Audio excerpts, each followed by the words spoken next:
Ashe, the Frost Archer.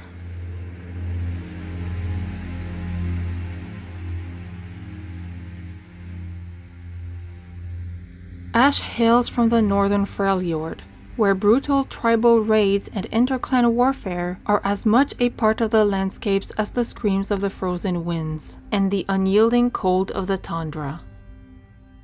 The only child of Grenna, the matriarchal chieftain of the tiny Avarosan tribe, Ashe was Iceborn, a member of the warrior caste gifted with an ancestral connection to the magic of her lands and the rare ability to wield the power of true ice. Everyone assumed that Ashe would follow her mother as the tribe's next leader. However, this was never a glory Ashe desired. The grim responsibility of her warlike lineage and extraordinary gifts instead left Ashe feeling isolated, burdened, and alone. Her only respite was when Sejuani, an Iceborn girl from a sister tribe, would stay with them for the summer hunts around the Orncall Rocks.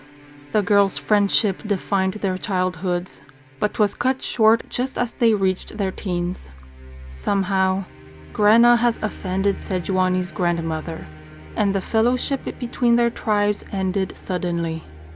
Soon after, with her youth fading, Ashe's mother began her lifelong quest for the throne of Avarosa, a supposed hoard of treasures and magical items that she hoped would return her people to greatness. But Grenna's belief in prophecies and legends led her to take risks, which often left her tribe enfeebled. Finally, during a dangerous and unnecessary raid in another tribe's lands, Grenna was killed. Her sudden death left young Ashe on the run, while most of her tribe was wiped out. Alone, pursued, Ashe followed her mother's last map to a deserted glacier where she found the supposed grave of Avarosa and her magical bow of true ice.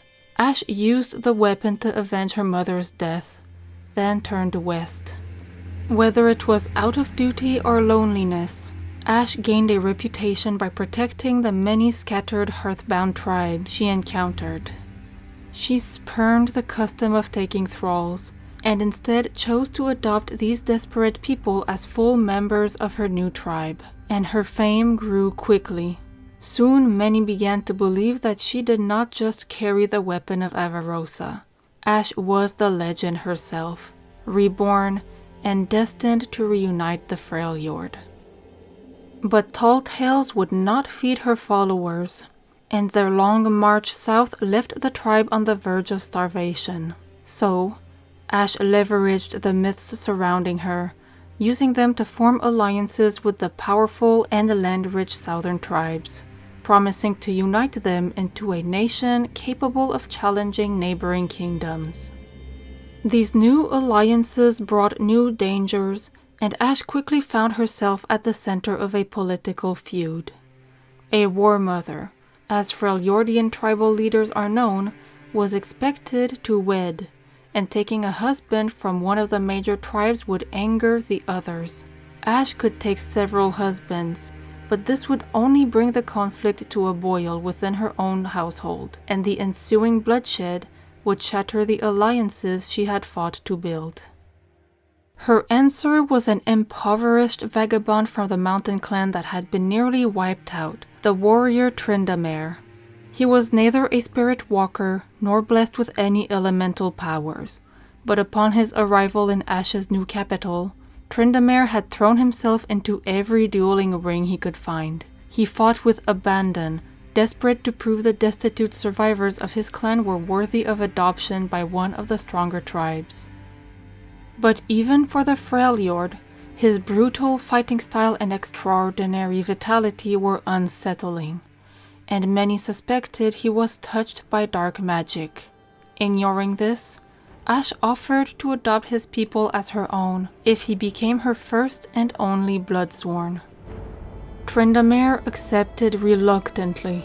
Though a political marriage, the attraction they felt for each other was palpable, and slowly a true affection blossomed.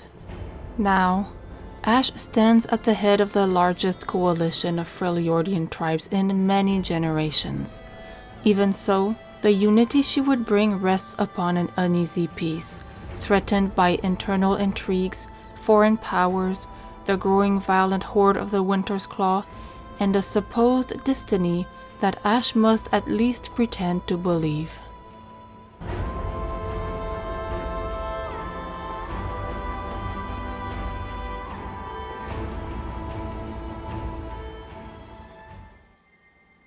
The Harder Path by Lillian Harrington. The colossal brazier flared to life, its flames reaching higher into the air. In times past, the gathered tribes would use this as the mark of the festival's beginning. The Harvest Festival had always been the largest celebration of the year for the tribes, and one of the last before winter set in on the plains. As the fire was lit, cheers should have echoed up the frozen slopes of the mountains, calling down blessings from the three sisters. Now, though, the mass of gathered Avarosans remained silent as they turned away from the flames to look up to the stage where Ashe stood. She let her eyes roam over them. No festival had ever seen so many gathered together, and she knew they had come to see her. She grabbed her bow and unslung it, the now familiar piercing chill of the true ice surging through her body. The cold was still painful, even after all her time with the weapon, but now she welcomed it, using it to focus and block out distractions. She lifted her gaze from the crowd to the roaring flame, and took a deep breath as she pulled back the bowstring. All other sounds of the festival faded. A crystal arrow of pure cold formed, beckoned forth by the deep magic coursing through the bow. Ashe held her breath as she let it continue to channel magic through her arms. The temperature on the stage plummeted, frost creeping out from beneath her feet. When the cold threatened to finally overwhelm her, she released her breath and let the arrow fly. It arced high over the crowd and slammed into its target with a deafening crack. In an instant, the brazier was frozen over, the dancing shapes of the fire enveloped by the spreading ice. The setting sun shone through the crystallized flame and onto the crowd below, and finally the cheer broke out. The crowd invoked the blessings of the three, Lysandra, Cyrilda, and Avarosa herself, reincarnated in Ashe. Ashe kept her address short. Avarosans! Never before has the Harvest Festival seen so many. Sit with your kin from across the snows. We are one family now. Eat, drink, and enjoy. She smiled as the crowd cried out her name. She raised her bow high, and the cheers rose higher in response. Inwardly, she grimaced, as so often. She wondered if it was her leadership that drew them all together, or the weapon she carried.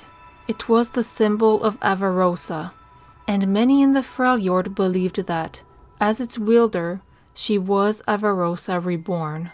Ashe slung the bow over her shoulder and shook the thought. Why they joined wasn't as important as what they had become. She hopped off the stage and moved to the crowd as they dispersed to feast-laden tables. The boisterous tribes mixed together, sharing food, drink, and tales of hunts past.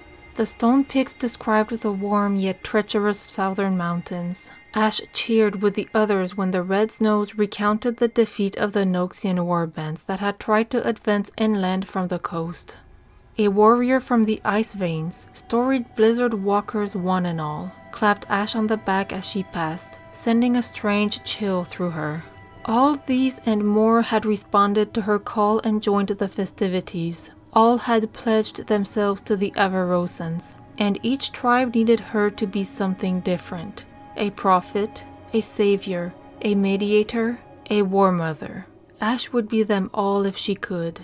As she neared the far end of the festivities, though, she froze. At the last table, sitting somber and removed from the rest, was a group of Iceborn that she knew all too well, the Snow Followers, Vengeful zealots who had slaughtered a whole tribe only months ago. A tribe whose only crime had been joining the Avarosans. A large woman, doubtless their leader, rose and approached Ashe. Warmother Ashe, Avarosa's chosen, wielder of her divine bow. My name is Hilda Sovin, truth-bearer and warmother of the Snow Followers. Ashe imagined the sight of the scorched huts again, the screams of her people dying in agony, and her fury ignited. The crowd around them quieted as Hilda continued, whispers spreading quickly. All gathered had heard of what the Snow Followers had done. We swore an oath that no faith traitors would ever again follow those falsely claiming to be Avarosa reborn. Your warriors fought bravely, but not well. She unslung a large war axe from her back, its blade coated in a thin but clear layer of true ice, a true Iceborn. She bore the discomfort of the weapon's chilling effect silently. Ashe measured the woman's wide stance, counted the few steps between them. Dried blood matted Hilda's armor. More Avarosan blood? Ashe's muscle tensed as she prepared to move. She was ready for an attack. What she was not ready for, however, was for the warmother to kneel, lower her head, and offer up the war axe with both hands. Forgive us, warmother Ashe. I did not know then what I do now. I came to challenge you before all your followers, to unmask you of a false prophet. But the magic you wield is beyond any I have ever witnessed. None can deny that she speaks through you. I offer you my axe, Yodbane, and my head. Spare my people, that they may prove their worth by hunting, farming, and dying in your name. Each of the gathered Snow Followers followed their warmother's example, kneeling in deference. At once, voices from the crowd called for vengeance. "Death to the raiders!" they cried. Barely more than smoldering ruins, when Ashe had arrived, the skeletal remains told the story of a village surrounded. The few warriors had been easily identified, for their bodies were untouched by fire, but hacked down and left for the crows. The rest of the tribe had hidden in their homes, praying for mercy, or simply a quick death. They received neither.